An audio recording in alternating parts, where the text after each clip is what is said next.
दोस्तों, आज से कुछ दिन पहले 15 फरवरी 2024 को सुप्रीम कोर्ट का एक फैसला आया था, जिसमें इलेक्टोरल बॉन्ड द्वारा राजनीतिक पार्टियों को चंदा जुटाने वाले कानून को सुप्रीम कोर्ट ने असंवैधानिक करार दिया था।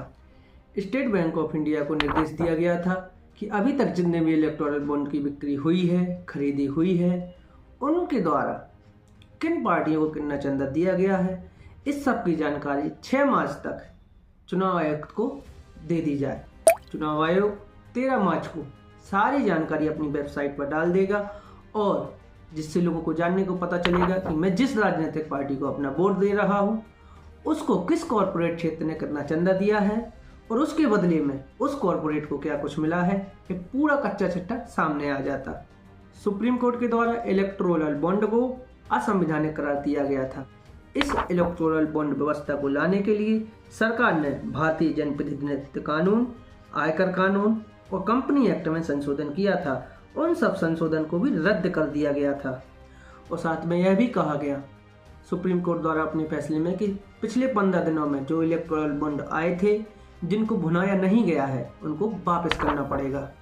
दोस्तों, यह फैसला 5 जजों की संवैधानिक पीठ ने सर्वसम्मति से दिया था, जिसके अध्यक्ष स्वयं chief justice of India DY Chandrachud थे। संविधान पीठ का मानना है कि इलेक्टोरल बॉन्ड स्कीम और जनप्रतिनिधित्व कानून व कंपनी कानून में जो संशोधन किए गए थे वह अनुच्छेद 19(1) के सब क्लॉज A का उल्लंघन करते हैं, सूचना के अधिकार के विरुद्ध हैं और असंवैधानिक हैं। और इस फैसले में कहा गया कि कंपनी एक्ट में संशोधन करके कंपनियों द्वारा राजनीतिक पार्टी को असीमित चंदा दिया जाना अनुच्छेद 14 का उल्लंघन करता है। सुप्रीम कोर्ट ने बॉन्ड जारी करने वाले स्टेट बैंक से कहा था कि तुरंत के तुरंत बॉन्ड की बिक्री बंद कर दी जाए और पिछले 15 दिनों में जो बॉन्ड सेल हुए हैं उनको वापस किया जाए।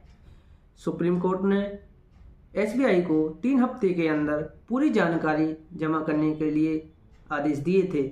बॉन्ड किसने खरीदा है, किस पार्टी को चंदा दिया गया है, किस पार्टी ने उसको भुनाया है, इस सब की जानकारी 6 मार्च तक चुनाव आयोग को देनी थी। सुप्रीम कोर्ट ने अपने फैसले में कहा है हर जो बॉन्ड खरीदा गया है, भुनाया गया है, उस सब की जानकारी देनी होगी। बॉन्ड को किसने खरीदा, किस पार्टी को मिला, कितने का था और किस दिन भुनाया गया, इस सब की जानकारी 6 मार्च को चुनाव आयोग को देनी थी। दोस्तों, मजे की बात यह है कि SBI को यह सोचने में 17 दिन लग गए कि हम 6 मार्च तक जानकारी नहीं दे पाएंगे, हमारे लिए और समय चाहिए। दोस्तों, SBI द्वारा समय मांगा जा रहा है, वो भी 30 जून तक का। किस बात का समय? दोस्तों, 22,217 बॉन्ड की बिक्री हुई है। इसके लिए SBI को 136 दिन क्यों दिए जाने चाहिए? यहाँ सुप्रीम कोर्ट को SBI से पूछना चाहिए। इतना बड़ा बैंक है जिसकी हर एक जगह ब्रांच है, पूरा डाटा डिजिटल है, 1 करोड़ व्यक्तियों को 1 सेकंड में मैसेज भेजा जा सकता है, तो 136 दिन का समय किस बात के लिए चाहिए?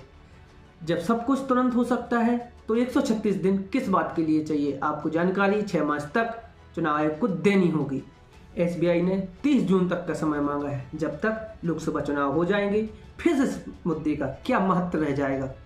यह घोटाला 16,000 करोड़ रुपए का है। जनता के मन में हजारों सवाल हैं, संदेहों की बाढ़ आ गई है।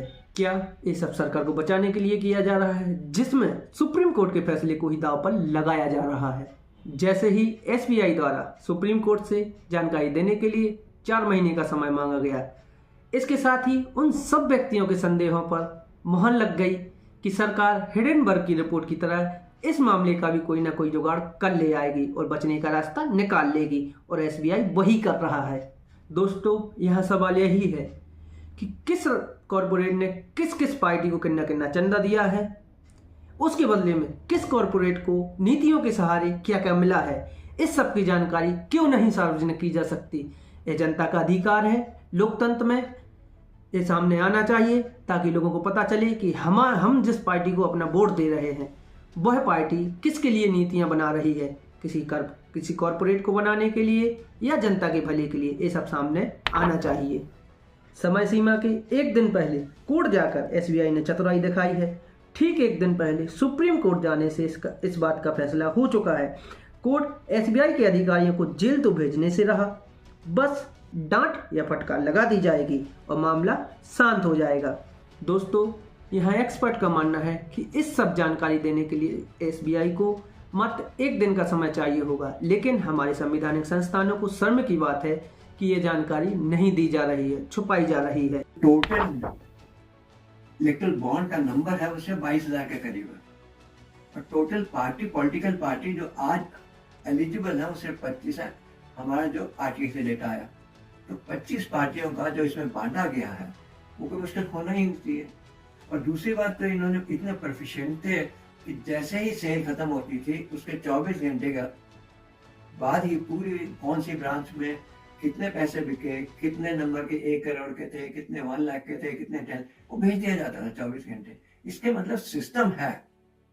परंतु मुझे अचंभा, अगर सरकार आती तो मुझे कोई अचंभा ना होता, बट स्टेट बैंक से ये सुनना, जो काफी एफिशिएंट तरीके से काम कर रहे थे, कि नहीं हो सकता, और वो समय मांग रहे हैं, वो ऐसा समय मांग रहे हैं जो इलेक्शन के बाद का समय होगा।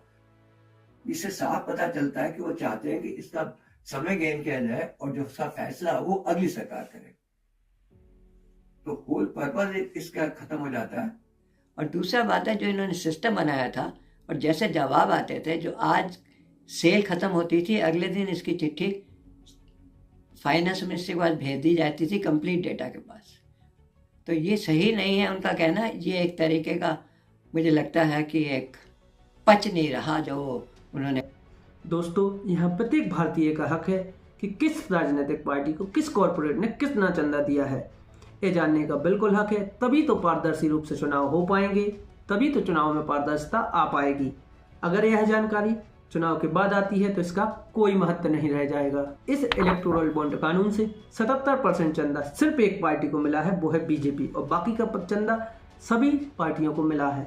दोस्तों, आप भी देख रहे होंगे, सभी लोग देख रहे हैं, विपक्ष को आर्थिक रूप से कमजोर कर दिया गया है। विपक्ष कहाँ दिखता है? लाइमलाइट मीडिया से गायब है और आपकी नज़रों से भी गायब कर दिया जा रहा है। आप कहीं भी जाइए शहर में, सभी जगह होर्डिंग लगे मिलेंगे सिर्फ और सिर्फ एक पार्टी के। इलेक्टोरल बॉन्ड द्वारा जो चंदा जुटाया गया है उसका सिर्फ एक ही पार्टी उपयोग कर पा रही है, जिसने आर्थिक रूप से उस पार्टी को इतना मजबूत बना दिया है कि उसके सामने सारा विपक्ष बौना लग रहा है। दोस्तों, इस सब का असर आप देख ही रहे होंगे, चाहे वह रेलवे स्टेशन हो, चाहे बस स्टैंड हो, शौचालय हो, सिटी के होर्डिंग हो, मीडिया हो, न्यूज चैनल हो, हर जगह एक ही पार्टी का प्रचार हो रहा है। विपक्ष को मीडिया के साथ आपकी नज़रों से भी गायब कर दिया गया है। दोस्तों, यहाँ एक्सपर्ट का मानना है कि एसबीआई द्वारा जो दलील दी जा रही है उसका कोई आधार नहीं है। ये बहुत ही आश्चर्यजनक याचिका है। अगर आप याचिका को ठीक से पढ़ें, ज़रा गौर से पढ़ें, तो उसमें कुछ ऐसे तथ्य नज़र आते हैं जिनको देखकर स्टेट बैंक ऑफ इंडिया के बारे में काफ़ी सोचने की ज़रूरत पड़ती है। पहली बात तो यह है कि स्टेट बैंक ऑफ इंडिया को ने ये कहा कि हम इसमें से बहुत सी सूचना फिज़िकल फॉर्म में रखते हैं, डिजिटल फॉर्म में नहीं रखते हैं। यानी कि कंप्यूटर में वो सूचना नहीं है, वो जो दस्तावेज़ कागज़ के हैं उन्हीं में है। और दूसरी बात ये कही गई है कि जो इलेक्टोरल बॉन्ड ख़रीदने वाले की सूचना है, KYC पर्टिकुलर्स हैं, वो एक जगह हैं, और जिसने वो इलेक्टोरल बॉन्ड अपने अकाउंट में जमा करवाया है उसकी सूचना दूसरी जगह है। और वो दोनों हाथ से लिखे हुए दस्तावेज़ हैं, कंप्यूटराइज नहीं हैं, इसलिए उनको मिलाने में बहुत टाइम लगेगा। हालांकि उन्होंने ये भी लिखा है कि ये सारे दस्तावेज़ उनकी मेन ब्रांच मुंबई में अवेलेबल हैं, इसलिए शायद उतनी देर नहीं लगनी चाहिए, लेकिन ये उन्होंने कहा है। तो पहली बात तो ये है कि ये मानना कि आजकल के युग में सूचना डिजिटल फॉर्म में, कंप्यूटराइज फॉर्म में नहीं है, सिर्फ हाथ से लिखे हुए कागज़ों पे है, ये बहुत मुश्किल है इसको यकीन करना। दूसरी बात जो कि और भी बहुत चिंताजनक है वो ये है कि उनकी याचिका को पढ़ के जो पैराग्राफ 11 और 12 में उन्होंने लिखा है, ये लगता है कि अगर कोई राजनीतिक दल एक इलेक्टोरल बॉन्ड किसी अपने अकाउंट में जमा करवाता है तो उसका पैसा बिना ये तफ्तीश किए या तस्दीक किए कि ये इलेक्टोरल बॉन्ड वाकई में असली है और ये कहीं स्टेट बैंक से ही ख़रीदा गया था या किसी ने अपने आप बना के दे दिया है, इसके बारे में कोई चेकिंग नहीं होती। ये बहुत ही चिंताजनक बात है और इससे ये लगता है कि स्टेट बैंक का जो आंतरिक काम करने का तरीका है उस पे इसके बारे में बड़ा प्रश्न चिन्ह उठता है। तो स्टेट बैंक को 17 दिन लगे ये पता लगाने में कि हम ये काम नहीं कर सकते हैं टाइम पे, तो ये ज़रा बहुत ही अचंभे वाली बात है। और इसको सुप्रीम कोर्ट माने न माने ये तो सुप्रीम कोर्ट फैसला करेगी, लेकिन ये वो सुप्रीम कोर्ट है जिसने अपने पूरे कार्यवाही को डिजिटल बना दिया है। सुप्रीम कोर्ट को पता है कि डिजिटली काम करने में कितना टाइम लगता है। दोस्तों जरा सोचिए, 13 मार्च तक ये जानकारी अगर लोगों के सामने आ जाएगी तो क्या कुछ जानने को मिलेगा। कितनी कंपनियों के कारनामे आपके सामने होंगे, उद्योगपतियों के सारे राजनीतिक रिश्ते आपके सामने होंगे। इस मामले की सुनवाई 11 मार्च को है। अब 11 मार्च को सुप्रीम कोर्ट में क्या होता है, क्या एसबीआई को समय दिया जाता है या नहीं, ऐसा देखना होगा। क्या अदालत द्वारा स्टेट बैंक को राहत मिल जाएगी? यह राहत बैंक को नहीं मिलेगी, बल्कि उन्हें मिलेगी जिन्होंने इस बॉन्ड के जरिए 16,000 करोड़ रुपए का खेल खेला है, हजारों करोड़ का चंदा हासिल किया है।